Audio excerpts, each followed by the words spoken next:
Home minister साहब unqualified apology मांगे, माफी मांगे, ये सुनिश्चित करे कि कोई भी दूसरा व्यक्ति संसद का उपयोग बाबा साहब डॉक्टर अंबेडकर या दलित समाज के महापुरुषों का और महिलाओं का अपमान करने के लिए इस्तेमाल ना कर पाए।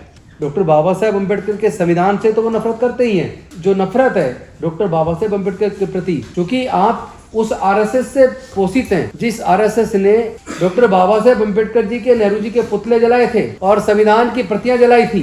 मोदी जी को चाहिए कि वो तुरंत देश से माफी मांगे और अमित शाह जी को अपनी कैबिनेट से बर्खास्त करें। सजदा मेरे सर को तेरे संविधान से मिला, ये सम्मान भी मुझे तेरे संविधान से मिला होगा औरों को मुकद्दर से, लेकिन मुझे तो मुकद्दर भी तेरे संविधान से मिला। आज की प्रेस कॉन्फ्रेंस का उद्देश्य केवल ये बताना है कि 28 तारीख को पूरे देश में हजारों संगठन जिला हेडक्वार्टर्स पर और ब्लॉक हेडक्वार्टर्स पर और जहाँ जहाँ संभव होगा, जो संविधान की 75वीं जयंती के अवसर पर देश के होम मिनिस्टर ने, जिसकी जिम्मेदारी है भारत के संविधान की रक्षा होनी चाहिए, भारत का संविधान लागू होना चाहिए, उस व्यक्ति ने संविधान निर्माता का मखौल संसद के पटल पर संविधान पर बहस देते जवाब में उड़ा है और उसको लेकर देश के तमाम दलितों में, आदिवासियों में और वो लोग जिनको डॉक्टर अंबेडकर की वजह से जीना मिला, उन सब लोगों में बहुत ज़्यादा गुस्सा है। और इसलिए और हमको ये देखने में आ रहा है कि भारतीय जनता पार्टी और उसकी सरकार, एनडीए के एलाइज जो हैं, उन्होंने ये आदत बना ली है कि दलितों का मान मर्दन करें, दलितों का अपमान करें, दलितों के अधिकारों का हनन करें। डॉक्टर अंबेडकर के इस अपमान से पहले एक अपमान और किया था उन्होंने। पार्लियामेंट में जो बाबा साहब की जो स्टैचू थी, उसको पार्लियामेंट्री तमाम प्रोसेस को दरकिनार करते हुए उन्होंने मूर्ति को, जो सब देख सकते थे, उसका पेडेस्टल छोटा कर दिया और उसको कहीं ऐसी जगह लगा दिया जिसे कोई देख ही नहीं सकता। तो ये जो स्थिति है, तो इसमें हम ये कहना चाहते हैं कि हम चाहते हैं कि होम मिनिस्टर साहब अनक्वालिफाइड अपोलॉजी मांगे, माफ़ी मांगे और सरकार से हमारा निवेदन है कि सरकार भी इस बात में माफ़ी मांगे और ये सुनिश्चित करे कि कोई भी दूसरा व्यक्ति संसद का उपयोग बाबा साहब डॉक्टर अंबेडकर या दलित समाज के महापुरुषों का और महिलाओं का अपमान करने के लिए इस्तेमाल ना कर पाए।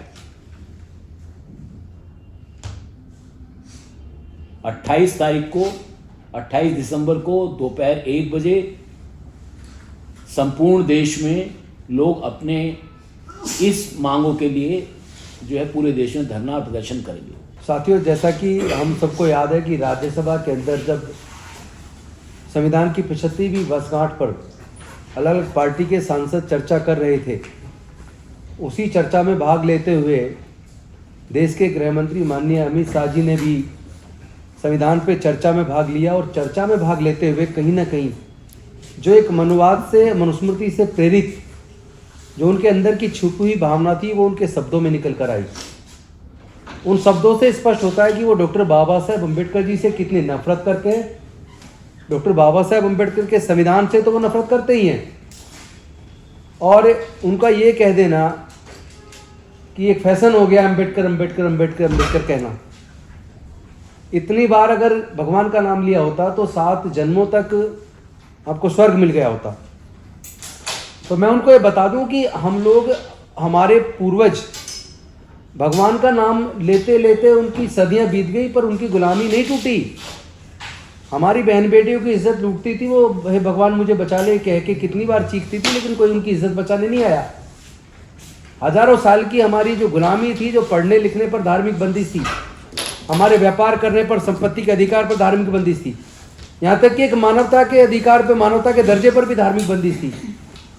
तो हमारे उन बंदिशों को, हमारी हजारों साल की गुलामी को डॉक्टर बाबा साहेब अम्बेडकर जी ने तोड़ा है। तो हमें तो आज जीते जी नरक से बाहर निकाल के हमारे इसी जीवन में जो स्वर्ग दिया वो डॉक्टर बाबा साहेब अम्बेडकर ने दिया है। और आप इसी वजह से उनसे नफरत करते हैं क्योंकि उन्होंने संविधान के माध्यम से सभी जाति धर्म के लोगों को, सभी, चाहे स्त्री हो या पुरुष हो, अमीर हो या गरीब हो, सबको समान रूप से संविधान के नजरिए से कानूनी रूप से बराबर कर दिया, सबको बराबर वोट का अधिकार भी दिया। और कहीं ना कहीं आपके अंदर जो नफरत है डॉक्टर बाबा साहेब अम्बेडकर के प्रति, क्योंकि आप उस आरएसएस से पोषित हैं जिस आरएसएस ने डॉक्टर बाबा साहेब अम्बेडकर जी के, नेहरू जी के पुतले जलाए थे और संविधान की प्रतियां जलाई थी। आप उस संगठन से जुड़े, आपकी आरएसएस, आपकी हिंदू महासभा, जब हिंदू कोड बिल बना था तो हिंदू कोड बिल के खिलाफ पूरी की पूरी हिंदू महासभा, आरएसएस और उस वक्त आज की भाजपा, उस वक्त की जनसंघ, उन्होंने खुले रूप से उसका विरोध किया था। सबको पता, इतिहास के पन्नों में दर्ज है। कृपात्री महाराज को आगे करके हिंदू महासभा ने, आरएसएस ने, जनसंघ ने पूरा का पूरा आंदोलन चलाया था कि ये डॉक्टर अंबेडकर ये हिंदू कोड बिल के माध्यम से पूरे हिंदू समाज पर, हिंदू धर्म के ऊपर हमला कर रहे हैं। मैं पूछना चाहता हूं कि क्या महिलाओं के अधिकारों को सुनिश्चित करना क्या किसी धर्म पर हमला है? क्या महिलाओं को पुरुषों के बराबर अधिकार नहीं होने चाहिए? तो वो उस वक्त की नफरत आज तक अपने मन में पाले हुए हैं और वो उनके शब्दों में निकल कर आई है। इमीडिएटली मोदी जी को चाहिए कि वो तुरंत देश से माफी मांगे और अमित शाह जी को अपनी कैबिनेट से बर्खास्त करें। ये हमारे पूरे देश के दलितों, पिछड़ों, आदिवासियों की सबकी मांग है। उनको इमीडिएटली रिजाइन करना चाहिए या फिर प्रधानमंत्री जी उनको सेक करें, ये हमारी मांग है। और इसके लिए जो जैसा अशोक जी ने बताया, 28 तारीख, आने वाली 28 तारीख को 1 बजे पूरे देश के जिला मुख्यालयों पे तमाम अनुसूचित जाति, जनजाति, पिछड़े वर्गों के जो संगठन है, आदिवासियों के संगठन है, वो मिल के एक बहुत बड़ा आंदोलन करेंगे। और ये आंदोलन केवल 28 तक सीमित नहीं रहेगा। मैं बताऊं, आज भी देश के अनेकों हिस्सों में आंदोलन चल रहे हैं और ये लगातार चलेगा जब तक कि मोदी जी अमित शाह जी को अपनी कैबिनेट से बाहर नहीं करते। अमित शाह ने जो बोला है, अंबेडकर अंबेडकर अंबेडकर, उस अमित शाह गृह मंत्री का मैं केवल 2 लाइनों में जवाब दूंगी। सजदा मेरे सर को तेरे संविधान से मिला, ये सम्मान भी मुझे तेरे संविधान से मिला। मिला होगा औरों को मुकद्दर से, लेकिन मुझे तो मुकद्दर भी तेरे संविधान से मिला। क्योंकि अमित शाह जो कहते हैं कि अंबेडकर अंबेडकर करने से अगर आप भगवान का नाम लेते तो आप लोगों को स्वर्ग मिल जाता। मैं एक दलित समाज की महिला हूं और हमसे बढ़कर स्वर्ग के बारे में कौन बता सकता है? क्योंकि जो हमारे पूर्वजों ने और मेरी महिला बहनों ने जो झेला है, जो नरकीय जीवन उन्होंने झेला है, और आज मैं आप सबके बीच में इस मंच पे बैठी हूं तो वो बाबा साहब के संविधान की बदौलत है। आप सभी के प्रयास से जो मेरे जमीनी स्तर के नेशनल लीडर यहाँ बैठे हैं, 28 दिसंबर को पूरे देश के अंदर एक आंदोलन होगा और जिसमें ऑल इंडिया अंबेडकर महासभा भी सबके साथ जोर शोर से आंदोलन करेंगे। क्योंकि 2 अप्रैल सभी के जहन में बैठा हुआ है और ये 2 अप्रैल से बड़ा आंदोलन होगा। मैं ऐसा आप सभी को विश्वास दिलाती हूँ, क्योंकि बाबा साहब उनके लिए केवल नाम है, हमारे लिए बाबा साहब एक भगवान है। क्योंकि हमने जो आज यहाँ अधिकार मिले हैं वो बाबा साहब की बदौलत है। तो मेरा सभी से प्रयास है कि हम सब साथ इस लड़ाई में मिलकर लड़ेंगे, क्योंकि ये सब हमारे स्वाभिमान की और हमारे सम्मान की लड़ाई है। भाजपा की दलित विरोधी, संविधान विरोधी और अंबेडकर विरोधी विचारधारा से सभी वाकिफ़ हैं, हमको उस चीज़ को रिपीट करने की ज़रूरत नहीं है।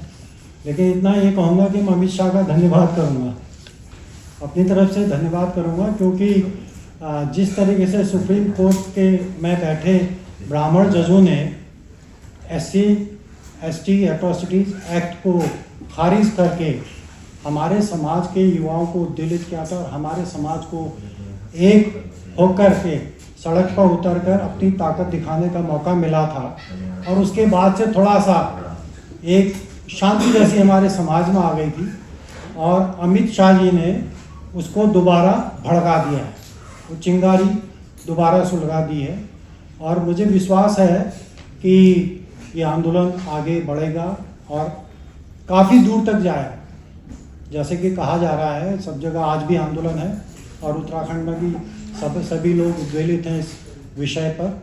और उत्तराखंड तो चूँकि मैं उत्तराखंड से आता हूँ और मैं उत्तराखंड में जानता हूँ किस तरीके से आरएसएस और भाजपा वहाँ सरकार चला रही है। सारे वहाँ के आदिजन जो दलित हैं, वहाँ के जो एबोरिजिन, उनके सारे संवैधानिक अधिकार खत्म कर दिए गए हैं। तो मैं इस आशा के साथ अपनी बात यहीं पर समाप्त करूंगा। आपका धन्यवाद कि ये आंदोलन आगे और व्यवस्थित रूप से शांतिपूर्वक ढंग से आगे चलेगा और हम जीतेंगे, लड़ेंगे तो हमारी जीत निश्चित है। मुझे याद है कि जो ऐतिहासिक आंदोलन हुआ था 2018 में, हम लोग तैयारी कर रहे थे, अशोक भारती जी और हम लोग थे और हमने पीसी भी किया था यहाँ पे। तो सरकार के कुछ लोगों ने कहा था कि ये कुछ लोग हैं जो विरोध कर रहे हैं, ऐसा कुछ नहीं है। मैं बस यही कहना चाहता हूँ कि इस बार पहले भी उनको हमारी तैयारियों का उनको अंदाजा नहीं था, हमारी ताकत का उनको अंदाजा नहीं था, लेकिन इस बार उससे ज़्यादा तैयारी और उससे ज़्यादा ताकत उनको देखने को मिलेगी। बहुत बहुत धन्यवाद। नेशनल दस्तक की आपसे गुजारिश है कि अगर इसको बचाना चाहते हैं तो नेशनल दस्तक को सब्सक्राइब करने के लिए रेड कलर के सब्सक्राइब बटन को दबाएं, फिर बेल आइकन की घंटी दबाएं। नेशनल दस्तक को बचाने के लिए बहुत ज़रूरी है कि हर खबर को शेयर करें, लाइक करें, कमेंट जरूर करें।